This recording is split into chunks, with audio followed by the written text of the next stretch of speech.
I think that's it. So I shall get on now with introducing myself and the panelists. So I am Sarah Lefebvre. I'm a games-based learning professional based in the UK. I specialise in organisational learning, usually around issues such as climate change, sustainability, ecosystem degradation, and also systemic issues like racism and inequality. I'm also the editor of Ludagogy magazine.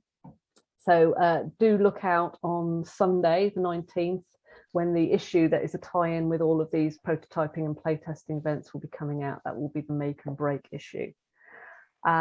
So to the panel, Joe Slack is a games designer based in Toronto.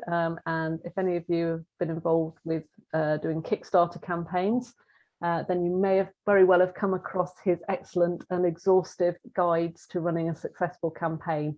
Indeed, his recent campaign for Montolo's Revenge, which is an expansion for the Relics of Raja Vihara, funded in 25 minutes. That's right, wasn't it, Joe?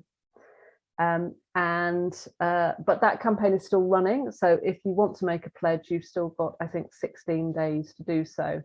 Joe also runs regular playtesting events where he invites designers to come along and have their games designs given the once over by an enthusiastic playtest community.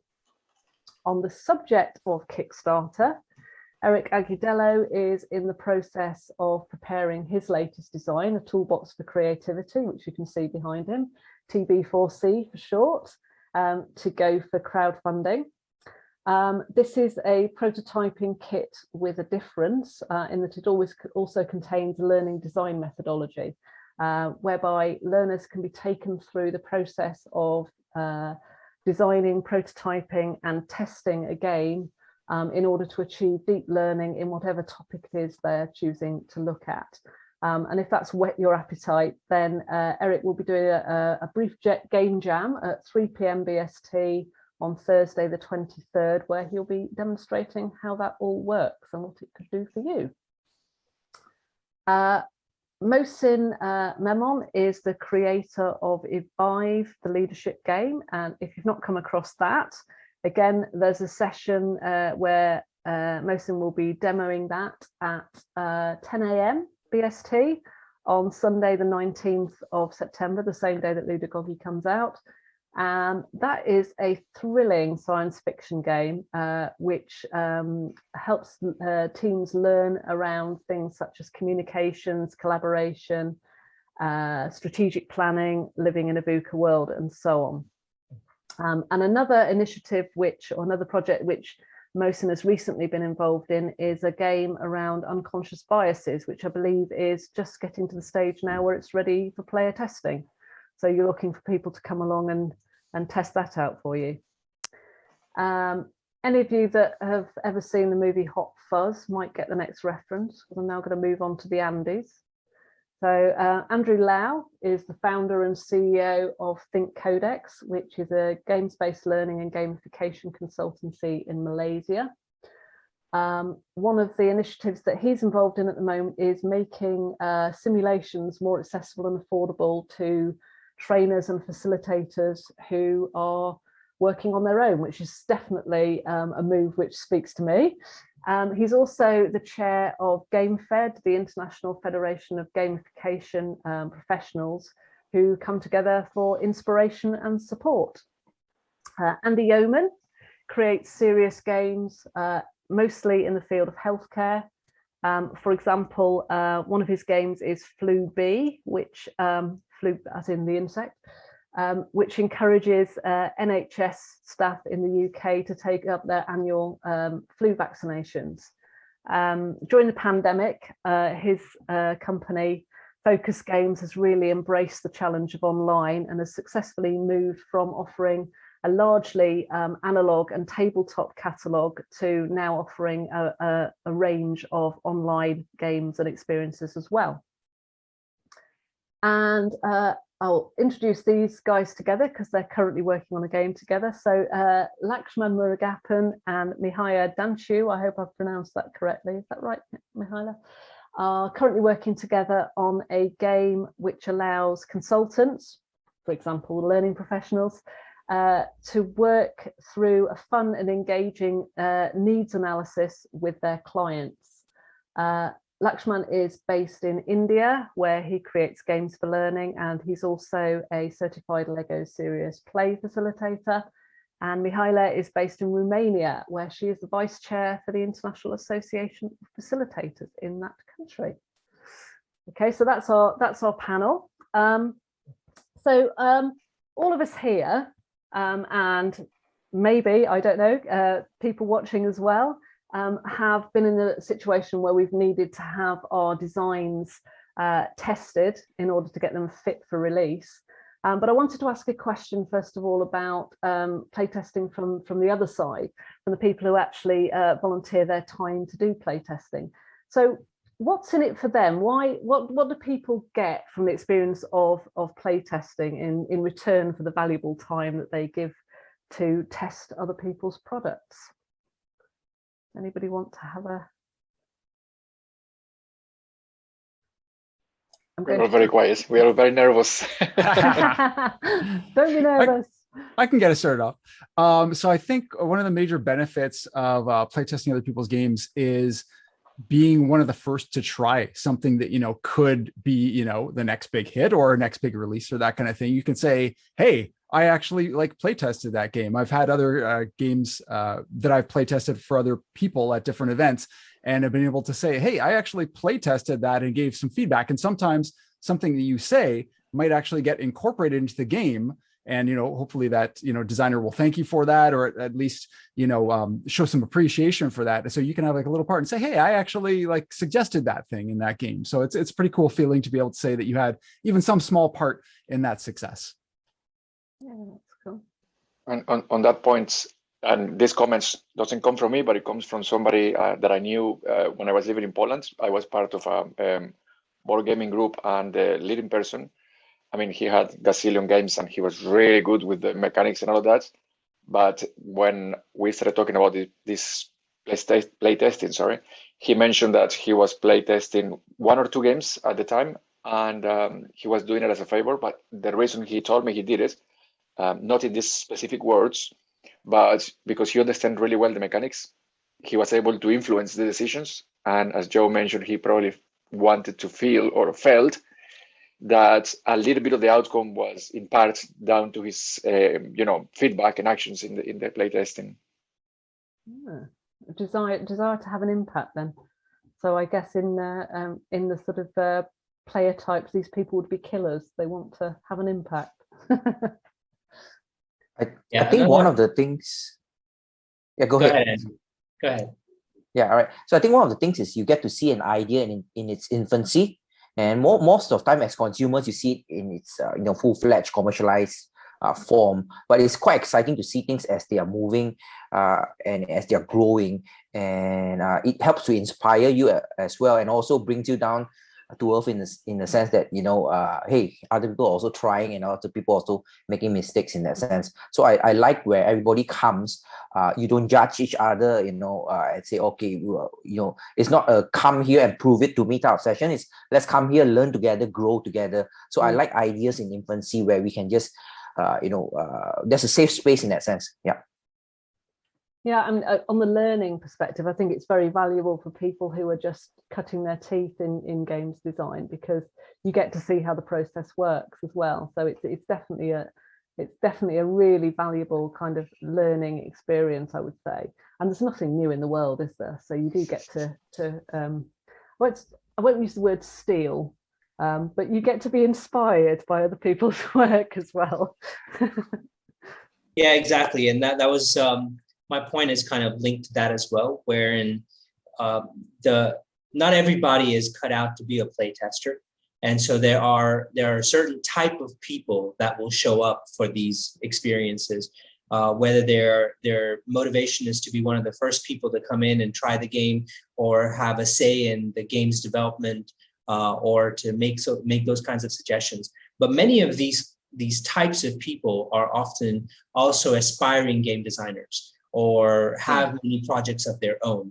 And so when you're playtesting another person's game, you may not necessarily take the idea as is, but like you said, you get inspiration from those ideas, or you draw insights from how the game's designer was thinking about a certain mechanic or about a certain element of the game, and that may aid what you're already building. So I think it's more of an exchange when a person comes in to play test the game. Just as much as they're offering to the game designer, they're gaining from that experience as well. Yeah. And on that point, I was going to say quickly that anyone who has played probably more than 3-4 board games already has an idea for a board game in their head. So, to be part of a playtesting is an opportunity to see, well, things kind of from the other angle, like if I put my game in there, how is it going to work? What are people going to say?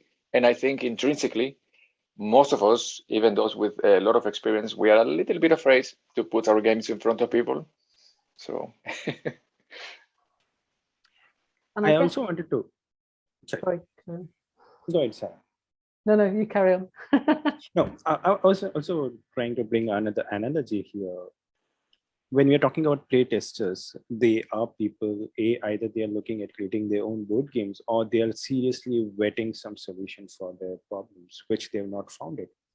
And I'll take the analogy in this case, they're like the wine tasters or tea testers. They're getting the first hand cut to taste and make the choice of the premium solution that they would want to go and get it for them. And while they are also tasting, like how Mohsin said, it's not just an exchange between the play design or game designer and the play tester themselves, but also along with them, it's the ecosystem of exchange between other play testers as well. And that's a very intense, very high level of high wisdom based information exchange in a very informal manner. Yeah, so there's the networking and sort of community building kind of opportunities in there as well, because I guess if you are wanting to move into games design yourself, or you're already a games designer, and eventually you're going to want people to do play testing, so it's kind of what goes around comes around. You need to sort of pay your dues, I guess, to a certain extent. Yeah, and another thing, I think if you want to learn more about yourself, how you think, how you behave, why you value certain things, your own value system, playtesting is a really great way to understand why you react certain ways, why it elicits certain emotions. So this whole thing about self-awareness. So if you really want to understand yourself better, playtesting is a good way. You don't have to pay a lot of money for psychometric tests and stuff like that. Of course, those work, right? Those work, but yeah, playtesting.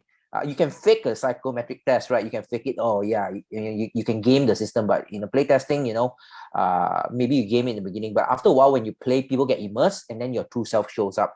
And yeah, I often find that I discover things about myself which I don't usually discover even with in the course of normal work in that sense. So it's quite interesting. Yeah. Which I guess it speaks to the very reason why we, well, a lot of us, Joe, you're in a different area because your games are sort of leisure-based, aren't they?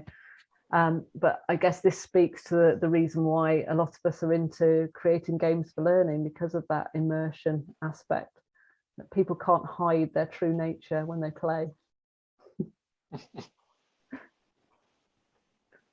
Okay, so another question sort of relating to the nature of playtesters, I guess. So aside from asking questions, I guess while they're playing, what else would you be looking for from a playtester? So what would be the characteristics of the ideal playtester for you? And I guess for some of you, at the moment, Mohsin, you're actually in the process of looking for playtesters, aren't you? Who would be your ideal candidate for that? I would steer as close to my eventual game players, my eventual target audience as I can, because ultimately, when you're designing a game, you may have a certain type of people in mind that will play your game. Now, in general games, whether they're board games or video games for that matter, you try to expand your target audience to the best of your ability. But when you're designing games for learning, you do have a specific target audience or a specific group of people that you wanna capture through your game. And so the type of people that I would look for in my playtesting environment would be as close to those that kind of demographic as I can. So whether it's the age, the background, the experience, the motivations, I'll try and find folks that are closest to that. But on a flip side, I've also played the game with a larger, play tested the games with a larger group of people who weren't my target audience. And surprisingly, those people also gave me a lot of interesting perspectives, ones that my typical target audience would not. So it's one of those things, right? If people are telling you what they want, they're often telling you an incremental change. And those are the people who are often your target audience. But when you play the game, for example, my games are usually designed for adults in corporate. But I played the game with a group of 13-year-old kids. And the kind of insights that came to me through that were very, very interesting. Ones that I would have never heard from a corporate professional. That's interesting. I was wondering, sort of putting this question to you, Andy, because you have a very specific niche audience for your games, for some of your games certainly, where it's specifically employees within the NHS, for example. So how do you go about sourcing playtesters? Yeah, it's changed over the years, and we've probably flipped through 180 degrees. But we like Mohsin said, we want the testers to be as close to the end target audience as possible, but we also want them to be playing the game in as similar a situation as that end target audience. So we don't really want them to know that they're testers, so we don't tell them they're testing a game. We don't attend the testing anymore because that affects their response to the game. So as far as they're concerned, they're being invited by a colleague to attend a group learning or educational session. Just happens that they're going to be using a game. Then we ask them for feedback at the end of it. So I think it's probably a little bit different, that these people don't know that they're testing a game. They know they're playing a game, they just don't know that they're testing it. Because we were really struck in the early years of doing this, that when we attended and we tried to sit in the corner just taking notes, but it was obvious that people didn't know who we were, didn't know why somebody was sitting in the corner taking notes.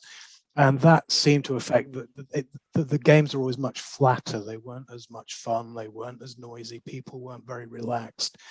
And similarly, if people know that they're testing a game, suddenly they feel, I think, a kind of a responsibility to look at it in a different way so that they can provide constructive or destructive feedback. And that's not really what we're after. We want a natural response to the game. So we're a bit sneaky, really. We do it under the radar. Okay, so that kind of, both those answers kind of speak to sort of like who your playtesters are in terms of what they do and where they work and so on and so forth. But what about sort of personality characteristics? What sort of person are you looking for in terms of how they'll behave, or what they will give to you out of the playtest? Have you got any insights on that? I mean, I can just finish off mine and say that we just take whoever turns up. That's always a good start. I was going to say the same. We're lucky to have people to turn up to play test our games. So anybody, we're not being picky at that level where we're saying, well, you're not the right personality type, so sorry. If I were to answer your questions, just adding some characteristics of our ideal players, let's say, I would bring in childlike curiosity, maybe, a sense of authenticity, so being themselves as much as possible in order to be playing as truly as possible, and give us the feedback, and so that we can collect all these insights and build up a better game experience, and willingness to learn, and of course to share what they have discovered during the playtesting. Yeah, I mean, I always find it's quite useful to have people who can be considered quite awkward in sort of like real life, people who are willing to find problems and be quite forthright about what they feel about something rather than being polite. You don't want a lot of people who are just going to go, yeah, it was lovely, I really enjoyed it. Yes, because that gives you no information at all. Definitely. But something that was mentioned, can't remember who said it just a few seconds ago, was that it is difficult to get playtesters, and but what I would like to share is that sometimes I like to be a bit more methodic. So in early stages of the playtest, I try purposely to get anyone, even when they're not part of my sort of a age group or target group. And then in later stages of the prototype, I would go for the specific targets, but still, it's so difficult to get people to turn up to do these things. That's, I wouldn't really close the door on somebody who's not really part of my target group. Something that Andy said earlier kind of was quite interesting about the idea of not telling people that they're playtesting, and also of not actually turning up to the playtests. So one of the articles that's going into Ludogogy this month talks about the idea of observational playtesting, and really approaching it as if you were a researcher and being extremely hands-off. And that contrasts quite markedly with some of the playtests that I've been involved in, where people have been really, really hands-on, and they're telling people how to play the game, and they're even playing in their own playtest and so on. Has anybody got any insights about which approach is better, or does it depend on what the game's like? Which approach do you favour, hands-off or hands-on, and how much guidance should you give playtesters while they're playing? I mean, just going back to what I was saying, I mean, we were very hands-on, so we would facilitate our own test games, but it kind of became clear that we were just putting too much of ourselves into it. We understood the game. We had a lot of invested in the game.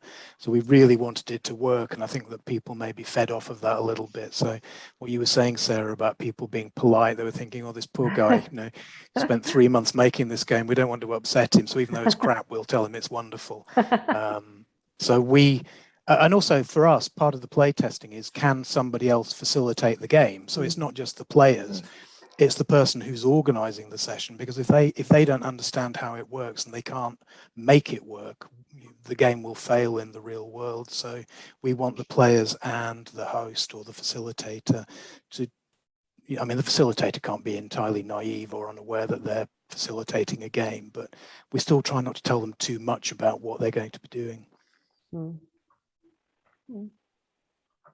Yeah, I think at early stages, when you're kind of working out, what the rules are, what the mechanics and everything, you kind of need to be there to explain. And you're going to take just about anybody who can, sit in and play with you. And I think having other game designers also look at your game and look at it critically and tell you, though this system doesn't work, or this didn't quite function properly, or you might want to check out this other game that does this, that solves this problem in this way, that's really interesting. But also, Sarah, one of the other things you were talking about was at the start, what should you look for aside from asking questions and things like that, which I think is an important thing too, because there's a lot of things you can pick up just observing other people while they're playing, while they're at the table. And part of that is when they're the active player, and then other times are when they're not the active player. So when they're the active player, what are they doing? Are the decisions too hard for them to make? Are they having a lot of analysis paralysis? Or too many choices? Is it too obvious what they should do? And then when people are not the active player, what are they doing? Are they, on their cell phones? Are they looking away? Are they interested in the game? Are they strategizing? Are they thinking? Are they collaborating with the other people? You want everybody to be engaged to some extent. And even when they're not fully active, they're still involved in this and not completely uninvolved and looking away or getting bored and be, oh, it's my turn now, or that kind of thing. So that's very important things to watch for, the body language and what people are doing when it is and isn't their turn as well. So Joe, with the play tests that you run, because you do run quite a lot of different play test sessions, I guess there's two questions here, and you can either answer both of them or choose to answer one. It's how do you source play testers to actually fill up your sessions? And have you ever, so again, going back to the sort of observation versus hands-on bit, have you ever, because one thing I've seen people do is literally just film what's going on so that they can then analyze it later and look at things like body language and so on and so forth. Have you ever done that? So for the first question about organizing, so right now a lot of playtesting has to be done online, unfortunately. So a lot of it is just joining the right groups, building your own group up, holding events, giving people notice, giving them reason to be there and letting them know, yeah, everybody will get a chance to play their game, that kind of thing.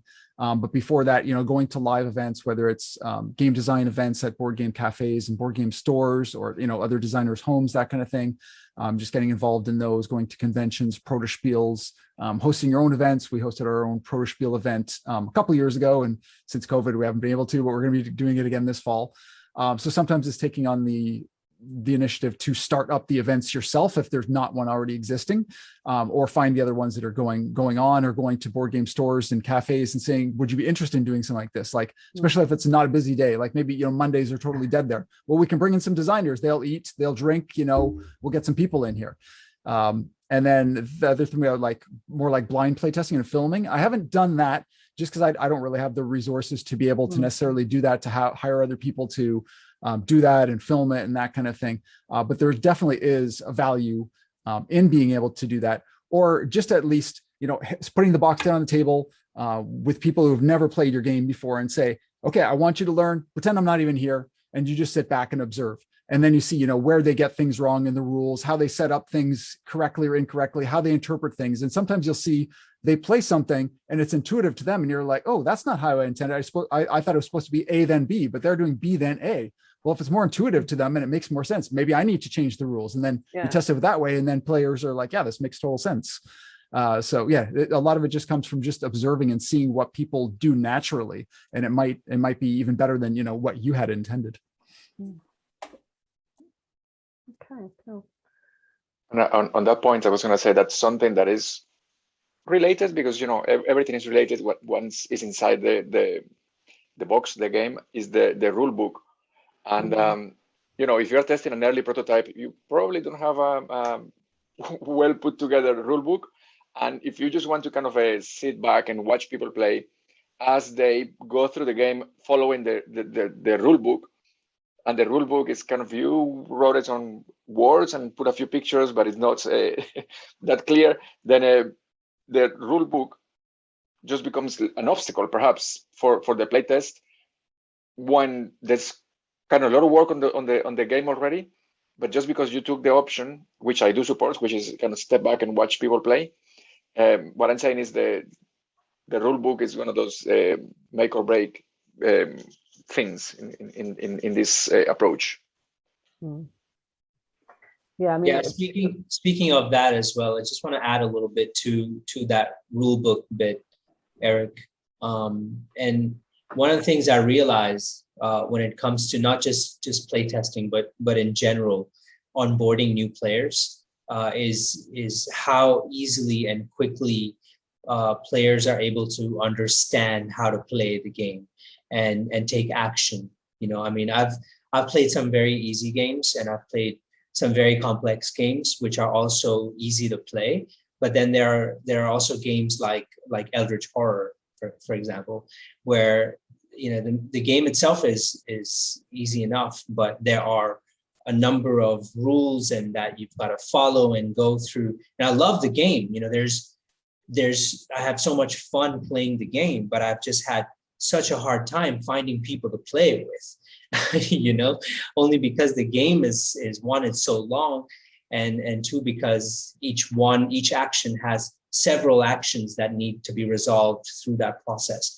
And so my point being that when you're playtesting the game, one of the things that I like to do is to find the most simplest and easiest version of the game that has the core mechanics of the game that I can test and finalize and figure out that, you know, these are really working. Ones that are easiest for players to understand, comprehend, and action in the game world.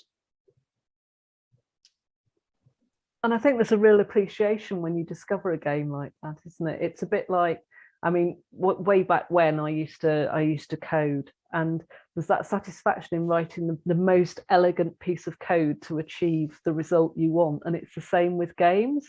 And when you come across a game as a player where somebody has really kind of honed that mechanic right down, so it's as elegant as it possibly can be, and it has the fewest moving parts, you really appreciate that, I find. Definitely. If I may add, I think the earlier the prototype, what we would typically want is to get more experienced playtesters, because at the earlier the prototype, there are probably larger holes, probably bigger things, and you need people who can connect the dots, and people who can connect the dots are usually very experienced, right? So if you get anybody in at that stage, very early prototypes, they can just, you know, they can't connect the dots, so just show you some bits here and pieces. But as we go towards later prototypes, I think once you iron out a lot of the major pieces, and you got suggestions from these experienced people, then what happens is you can pretty much throw in a bit more of your target group and things like that. Because I think that the power of early prototypes is in the diversity of not just problems they can surface, but the ideas that they can suggest to you.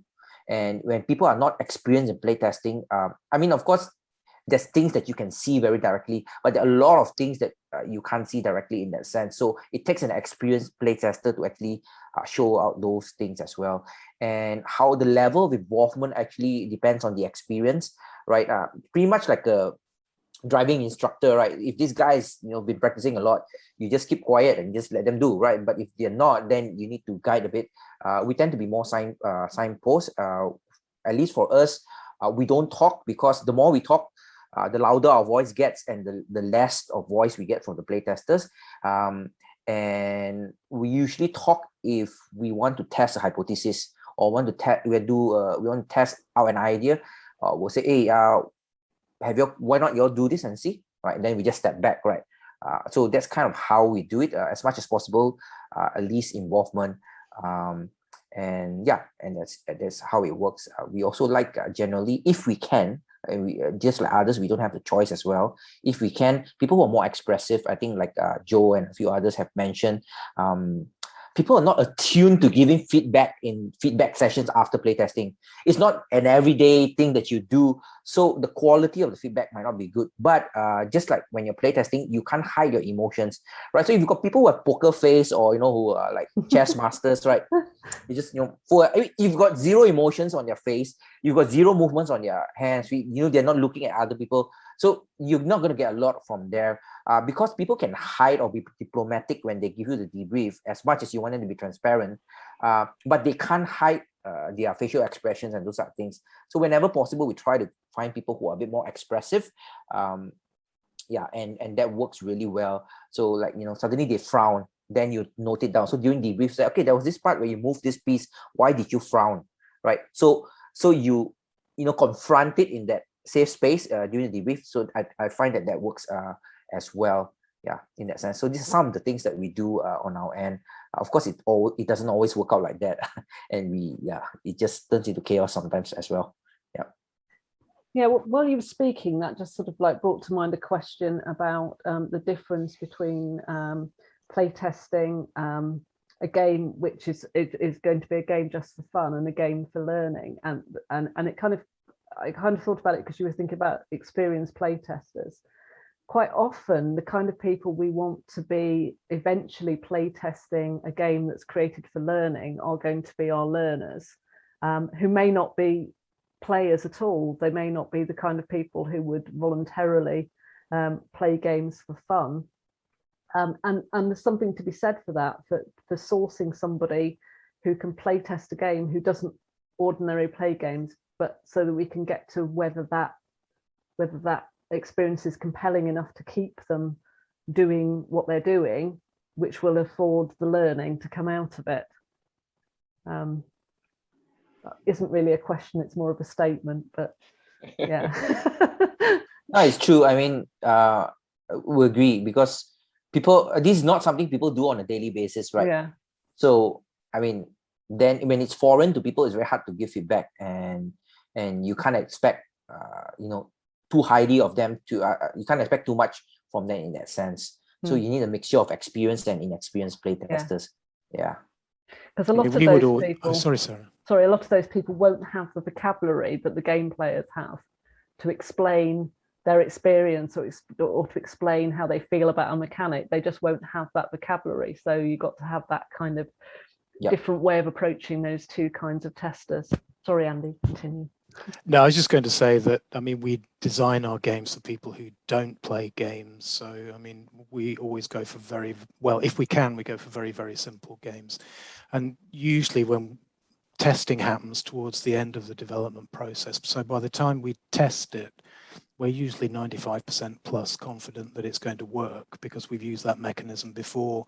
But it's the content within the game. As you said, Sarah, it's about, are they going to learn something through playing this game?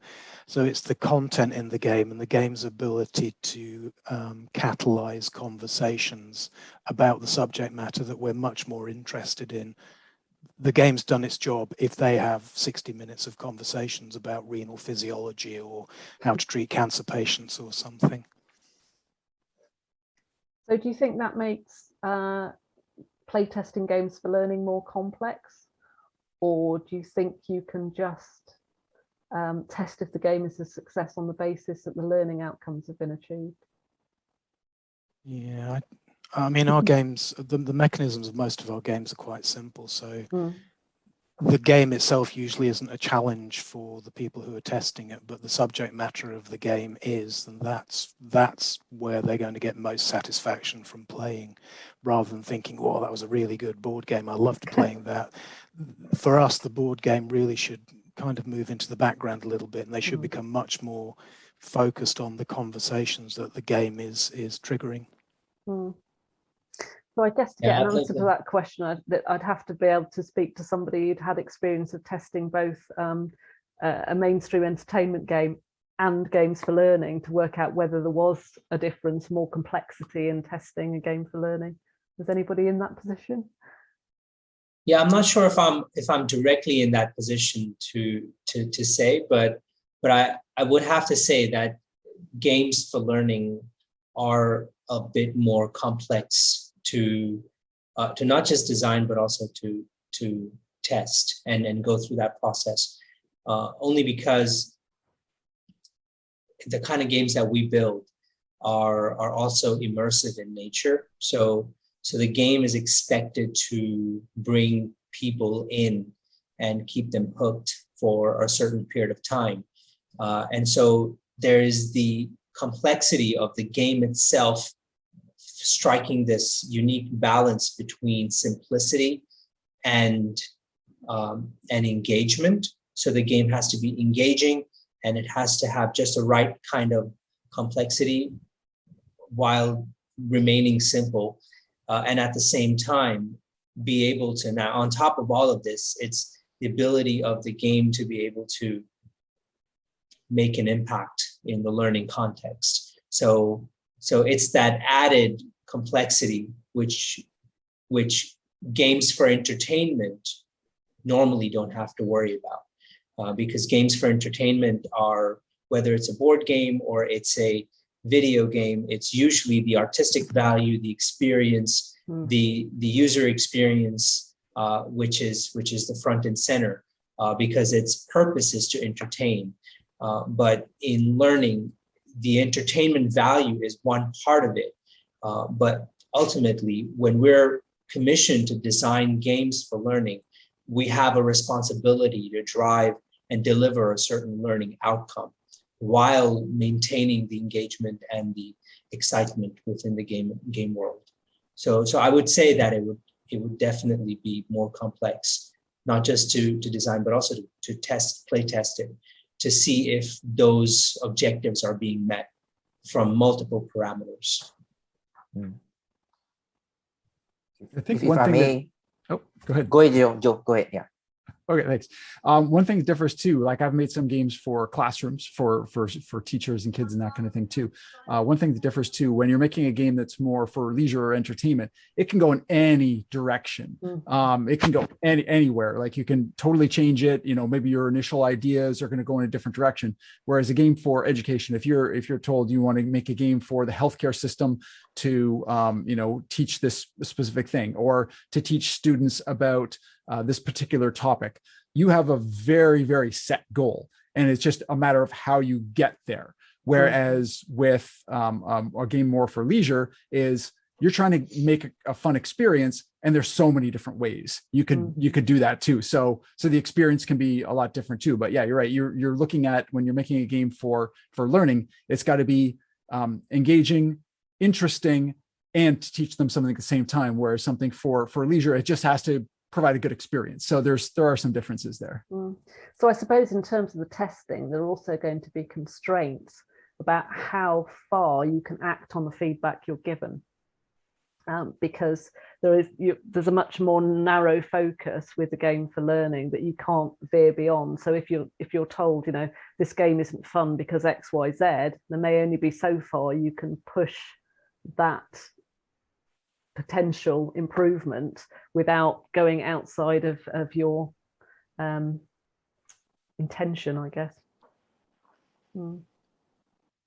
The way I see it is that once the vehicle, once the destination, right, and there's a duality in it, and it's just swapped. So in learning, in serious games or games for learning, right, the destination is the learning, so the game carries it there, the vehicle, right? Well, with normal game, you know, the engagement, the entertainment, the engagement factor is the destination. Along the way, the vehicle is the learning. Now, imagine you're just playing mindlessly, right? You're not learning. You're actually learning, because even if we talk about a simple game like Risk, you're actually learning strategy, but you're not putting in learning objectives and stuff, but you are learning, right? So it's just the way it's swapped. So often also, I think the paradox of choice, right? When you can do everything in a commercial game, you know, that's also the problem. Because when you can do everything, then it's also very hard to develop a game to have a certain identity, because there's thousands and thousands and thousands of games out there, tens of thousands, right? But you want for it to stand out, it needs a certain identity. And that's also as hard as creating a learning game, right? So as much as we see that a learning game has a lot of constraints, right, the opposite is true. Without constraints, it also becomes a very big issue in terms of creating a game with identity. So I think both are equally difficult to create in that sense. We have its own sets of challenges. At least that's my experience and that's my thoughts. Yeah. It's interesting you should say that you learn when you're playing games which are ostensibly purely for leisure purposes, because I often get involved in conversations with people about creating games for learning where you are asked to, because there's an assumption that learning is a bit dull, especially organisational learning. So you get asked to come in, can you make our learning more fun? And you just think, you've really got this wrong, because the reason, the way I look at it, the reason that a lot of games are fun is because you learn through playing. So you're, as you say, in Risk, you're learning about strategy, you're learning the rules of the game, and you're learning how to win at that game. And that is why a lot of games are fun, because you're learning. So if your learning is dull, you've really got it the wrong way up. And there's no way that turning it into a game is going to make it fun, because it should be fun in the first place, because it's so satisfying. Yeah, and I was going to say briefly there, talking about all of this about corporate games for corporation and training and development. Something that has happened to me is that you have this game and you're trying to, improve a bit of training or whatever, and then you get people that walk into the room and they literally look at you and say, I hate board games, or I hate this type of games. And then you still have to work with them to deliver the training, So I am not sure that happens when you are, say, for example, testing or running a play session for commercial games, because in my experience, people who go to these kind of events for commercial games is because they somehow like or the genre or something, you know what I mean? So yeah. exactly. So we've got about 9 minutes left. I haven't had any questions shared with me in the chat, but I'd just like to ask Michael, Victoria and Kerry and so on, if they have any questions. If you do, unmute yourself and ask away. Oh, okay, Michael, you've got some comments to share. Excellent. Unmute yourself and share away. Hi, this is all super interesting. I appreciate all of you here. I wrote more comments than I think anybody wants, sort of inspired, but I thought I'd just tell you, so while I'm talking, this is like the game I'm working on. So one thing that nobody mentioned is interns. And so I thought I would just kind of mention that. So this past summer, through like an educational conference, I met someone who runs an internship for high school students. And I had 10 high school students, and I was thinking of all these different types of activities for them to do. I'll try to hold this steady. And you guys can see a reflection like off the screen. And it turns out that they were fantastic for playtesting. They weren't really good for strategy or other stuff, but having a bunch of students get involved, and in my case, it's a game that has a lot of different levels. And so what I did is I like set up a spreadsheet and they were grading the levels, but I was just shocked at how useful high school students' feedback can be. And I just added 3 grad students, one from Northeastern and 2 from Harvard, who are working now in this fall term. So they're a little bit older and they're thinking about the educational side, but it's can be really hard to like find freelancers. And so I just thought I would tell you that interns I've had really good success with. And I thought I would just share 3 like slightly funny sort of things. So I've shown at some game conventions, and this corresponds to you just talking about people who want to play games because they go to a game con. And so a couple of classic things. One is the kid who comes down to play and they're like playing for like 15, 20 minutes. They're like really into it. And you're like, oh, this is so good. I'm going to get something from, and they're playing and you know, they're in the zone and they got the flow and they just get up and just walk away. And like, they don't say anything.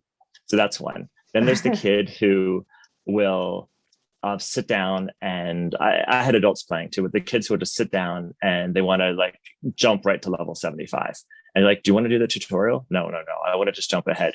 And they play it and they're frustrated. And then you say, do you have any feedback? And they say, have you considered like explaining how the game works and having like something that so people know how it works? So there's that one too. And then I also had this kid who runs over and he's so excited. I'm excited. He's excited. He's like, can I play Roblox? And I say, no, I'm showing my game. No, I really want to play Roblox. I was like, I don't have it installed. And he grabs my tablet and he like goes to the installer. He's like, no, I can fix it. I can install it. So just a little play testing things. But thank you all for your comments. It gave me a lot to think about.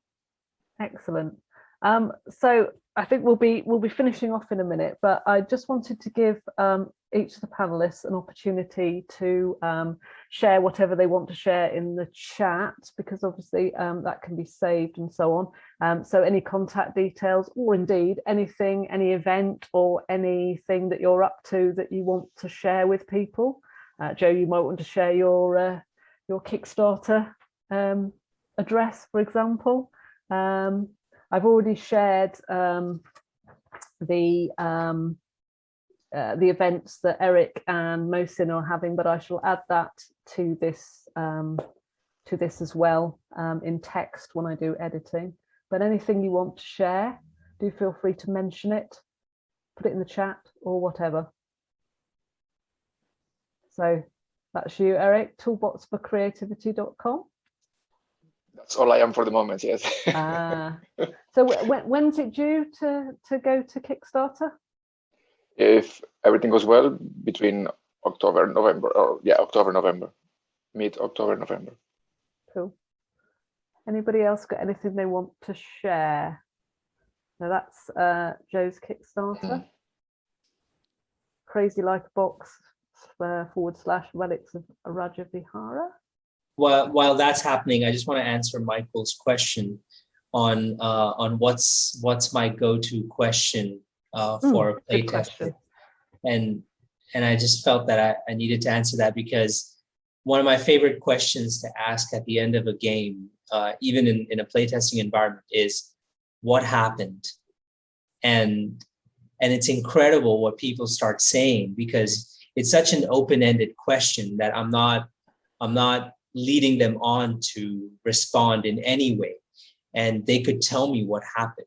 And many a times, if I don't get enough juice from that question, I'll just reframe it, and I'll just get people to share more of whatever happened for them. And it's so fascinating that different players will respond very differently to that question. And that gives me a lot of material to try and understand how my player was thinking and what were they going through the process. Did they have fun? Were they frustrated or whatever? And it just gives me a lot of data. Yeah, that's a good point, Mohsen. Having very direct questions, especially when you go into a specific play test, if you're at a particular stage of your game and saying, okay, I want to test, this particular system right now. I want to see if I change some values. I want to see if it's balanced, that kind of thing. If you know going in what your specific questions are going to be, you can kind of highlight them for people as they're starting, so they kind of know what to look for, and then ask those specific questions. If you leave it too open, like, was it fun? What was your experience? That kind of thing. Then people will be like, yeah, it was good, whatever, but you don't get anything very specific. But if you say, how did you feel when somebody played this card on you, or how did you feel when this group of people took this resource away from you, or something like that, then you can get kind of those feelings and emotions and see if that's kind of the direction you want to go with your game. That's a really good point. Making sure that you know going in what it is you want to come out with in terms of information. Okay, any last words from anybody before we adjourn and let people go to bed or have their lunch or their gin and tonic? Depending well, on just to what time thank you, Sarah, for setting this up. Oh, well, thank you all for coming. Yeah. It's been a very interesting session. Absolutely. Thank you, Sarah. Yeah, okay. Thanks for the invite, Sarah. Thank you. Wonderful. It was a pleasure to be with you. Thank you. Yeah. Thanks. Thank you. Bye-bye. Bye. Take care. Bye, everybody.